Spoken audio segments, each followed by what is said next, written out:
this time I'm going to go ahead and catch up a little bit on these the card reveals that we've been going through.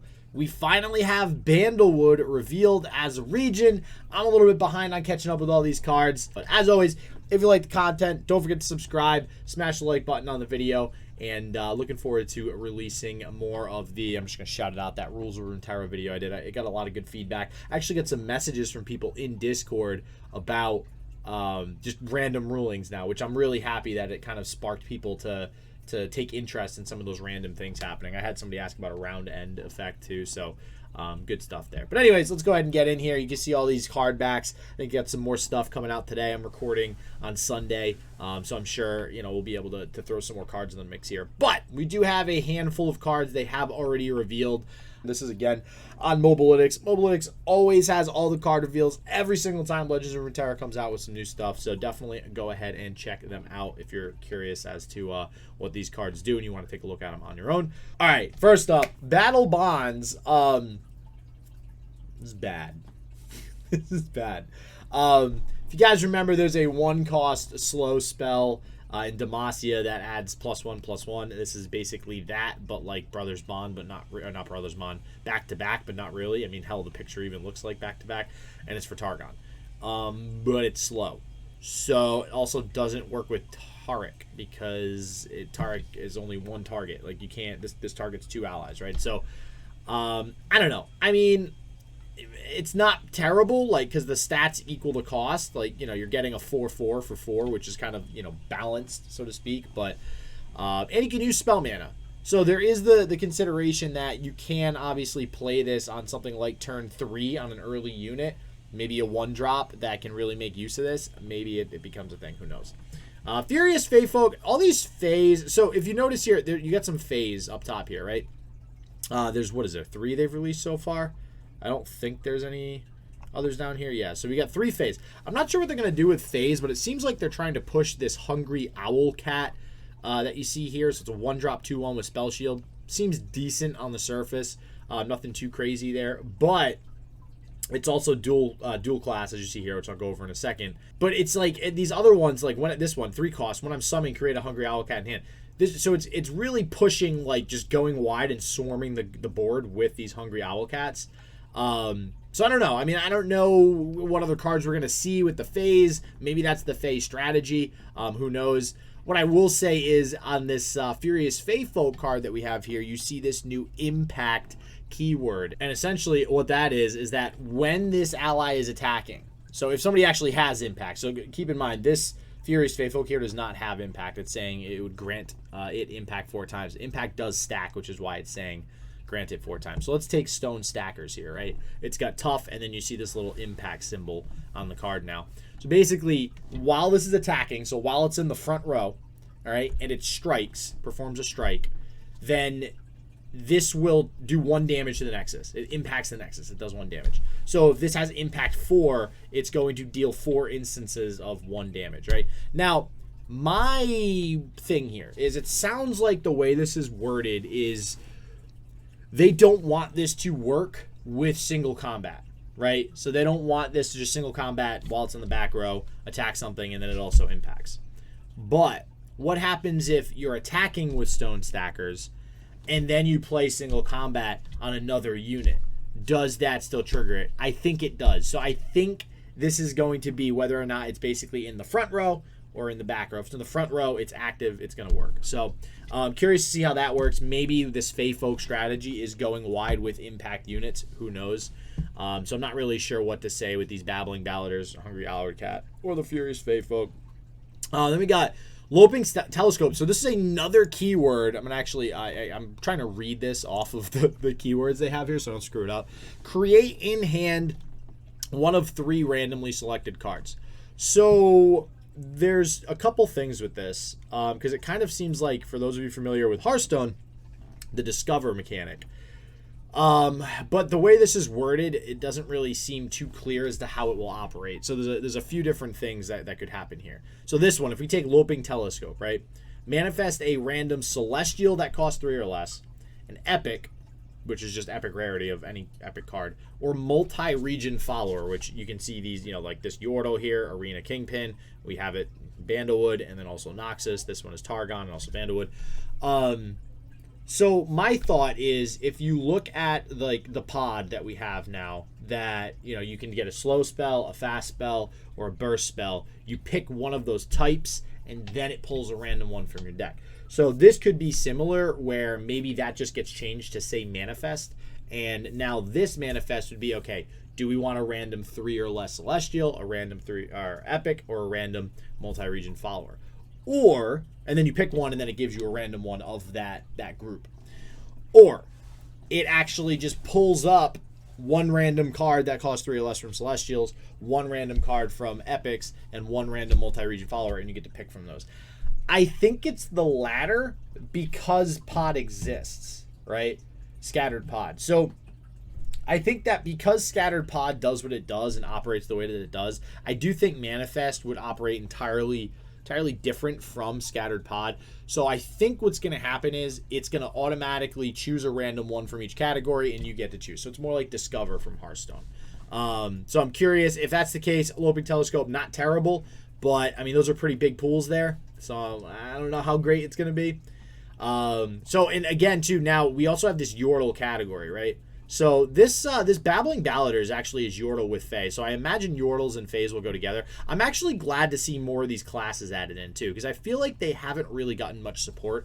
Elites are kind of bad. Spiders have been on and off here and there. What else is there? Elnuks have never really been good. Yetis have, popped up here and there.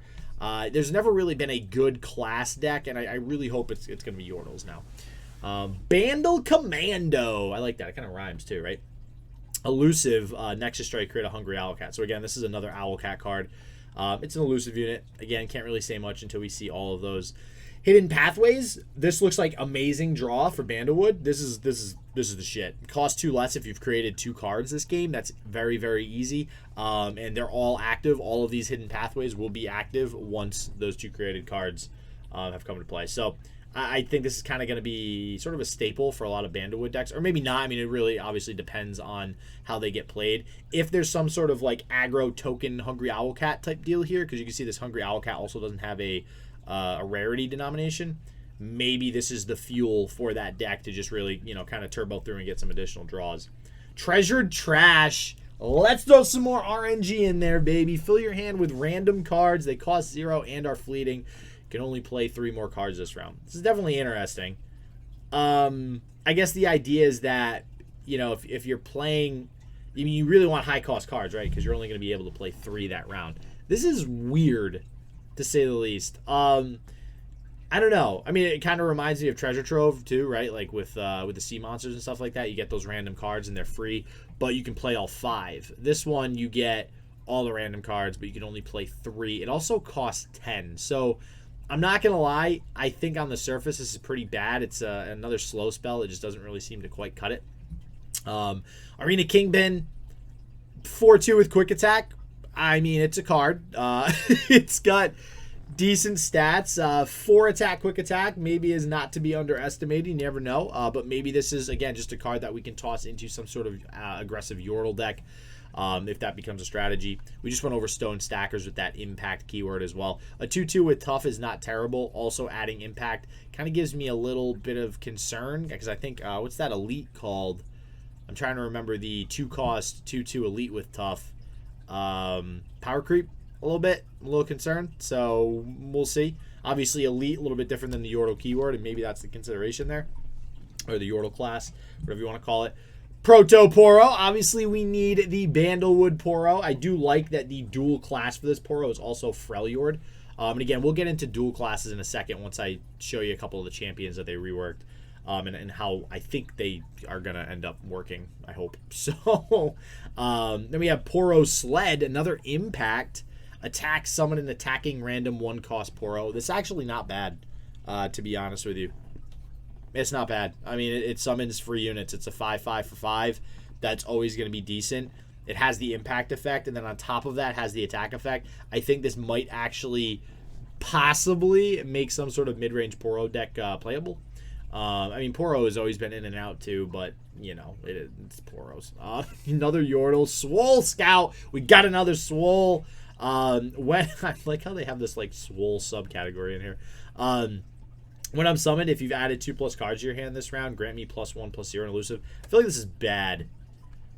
I mean, like a 4/2 elusive for 4 is like what I would probably be okay paying, just like without having to have the activator, if that makes sense. I mean, maybe having the Yordle tag here is what's kind of making that a little bit more expensive. Again, I don't really know the value of this Yordle tag yet, how great that's going to be, but this just seems bad to me. Lecturing Yordle when I'm summoned or attack another Yordle. Create a fleeting poison dart in hand. This is where things get interesting. This is where I think a lot of the good cards are right now. A lot of these cards we just mentioned are not that great, with the exception of Hidden Pathways and possibly Loping Telescope. But Lecturing Yordle's where the fun starts. So the Poison Dart right here, which is also a common, by the way. So this is just a one-off card, too. Deal 1 to anything and plant 3 Poison Puffcaps on random cards in the enemy deck. I think this is really good for Puffcap decks. 100%. It's only Bandlewood. The one thing I will note, or will say, there's no spells or landmarks yet that are dual class that I've seen. And of course, we only have dual class with Bandlewood and everything. Not like, you know, P&Z and Noxus. Like, that's not a thing yet. I'm not sure if or when they'll ever make that into the game. But Poison Dart only in Bandlewood. This is where the fun starts for all the Puffcap stuff. We got Puffcap Pup. 2/2 quick attack seems good. And then on top of that, Strike, not Nexus Strike, plant 3 Puffcaps on random cards in the enemy deck. This is really good. Again, there's also, there's a card that said Trap that I want to touch on in a second too. So we'll see if we get up to that. Sump Fumes, fast, deal 2 to a unit. If you've added 2+ cards to your hand this round, deal 3 to it instead. This is a great, this is another 3 damage spell. They have so many. What is that? There's Gotcha. There's Get Excited. I feel like there's one more, but I guess just Sump Fumes now. But P&Z really having a lot of that removal in their class, in their region.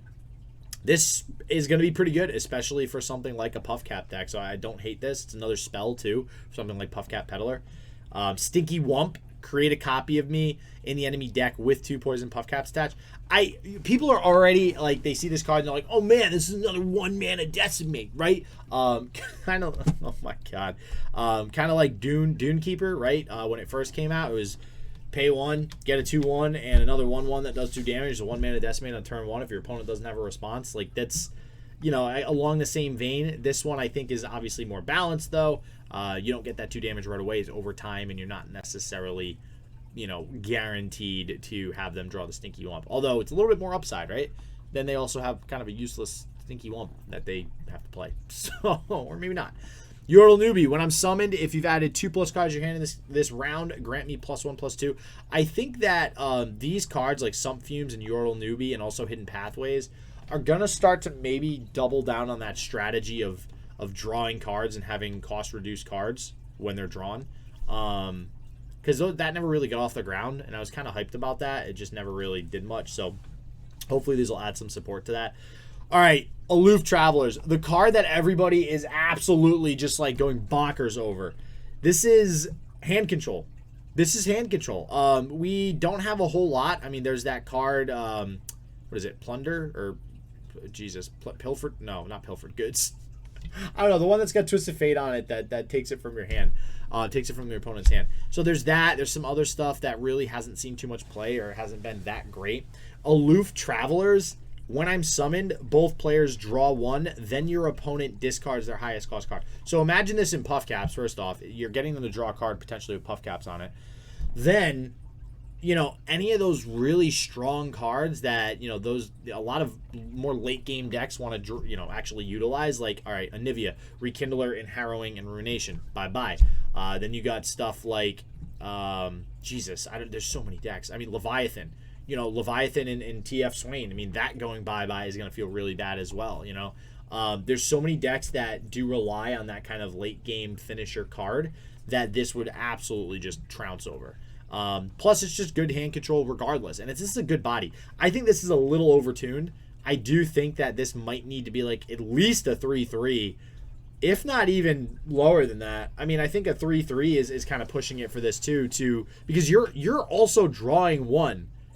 like, this blows my mind that they are okay with this, like, drawing 1 and being a 3/4. Like, I think this needs to be like a 3/2 or a 2/3, and then have that effect, and that still might be a little too much. Ava Achiever. Another Yordle. When I'm summoned and round end, plant 3 Puffcaps on random. Oh, here's the trap one. On random cards in the enemy deck. Traps on enemy cards are doubled when activated. It's interesting to me that they're using that, because Puffcaps are considered a trap. They're like the only trap in the game, I think. And it's interesting to me that this is the first time we're actually seeing it printed on a card like that word. I think you see it otherwise when you actually pull up Puffcap. Like, if you pull up this, right? Oh no, it doesn't have the sub card yet.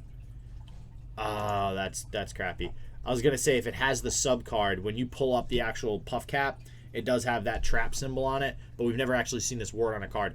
I think that's interesting, because it might mean that we're gonna start seeing a little bit more of traps in the game in general.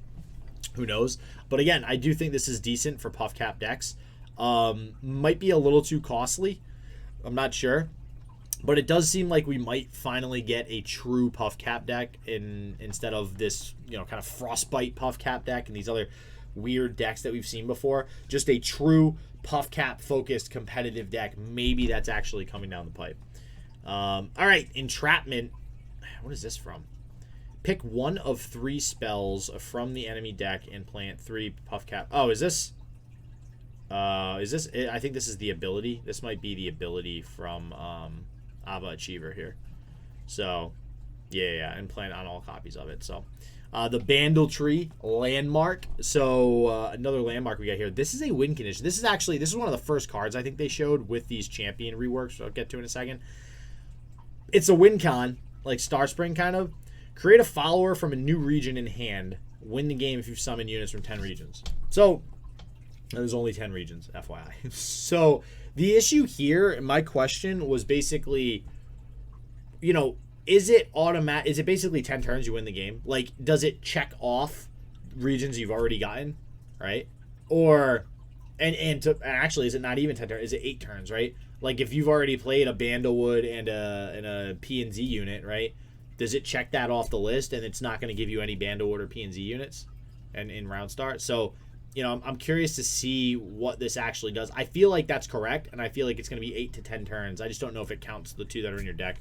Probably does, so probably 8 turns. And honestly, if you can't get this down until turn 5, I don't hate that, because then the idea is, 8 turns later. That's assuming you summon a unit every single turn, and they are summonable, because they could be expensive, right? That's like turn 12, turn 13, you're winning the game at the earliest. So I don't mind that. I'm just curious to see how this works and if it's actually a reliable win condition. This could just be like a stall deck, right?